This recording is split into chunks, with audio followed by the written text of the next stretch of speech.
প্রতিটা দিন আমার এই চ্যানেলে কারেন্ট অ্যাফেয়ার্সের প্রশ্ন ও উত্তর সম্পর্কে প্রতিটা দিন আলোচনা করা হয় ও নিত্য নতুন শিক্ষণীয় ভিডিও প্রতিটা দিন দেওয়া হয়। চলুন কথা না বাড়িয়ে ভিডিওটা শুরু করা যাক। ফার্স্ট প্রশ্ন, মহারাষ্ট্রের কৃষ্ণ মৃত্তিকা কী নামে পরিচিত? উত্তরটি হলো রেগুর নামে মহারাষ্ট্রের কৃষ্ণ মৃত্তিকা পরিচিত।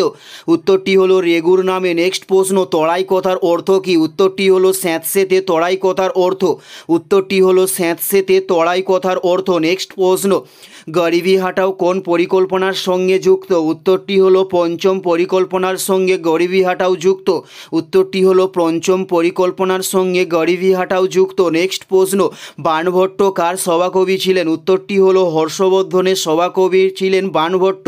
উত্তরটি হলো হর্ষবর্ধনের সভাকবি ছিলেন বাণভট্ট। নেক্সট প্রশ্ন, কে চলচ্চিত্রে অস্কার পেয়েছিলেন? উত্তরটি হলো সত্যজিৎ রায় চলচ্চিত্রে অস্কার পেয়েছিলেন। উত্তরটি হলো সত্যজিৎ রায়। নেক্সট প্রশ্ন, ভারতে কবে প্রথম শিল্পনীতি ঘোষিত হয়?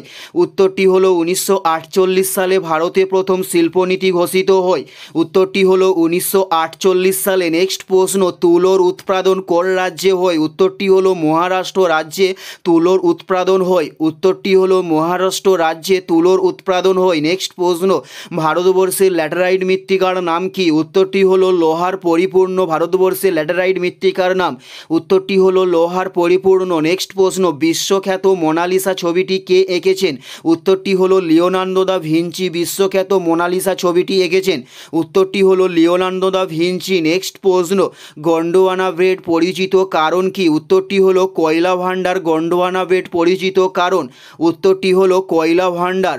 এটাই ছিল এই ভিডিওর লাস্ট প্রশ্ন। আর কোন ধরনের শিক্ষণীয় ভিডিও আপনারা প্রত্যেকে দেখতে চান অবশ্যই কমেন্টে লিখে জানাবেন। পুরো ভিডিওটা দেখার জন্য আপনাদের প্রত্যেককে অসংখ্য ধন্যবাদ। Thanks for watching.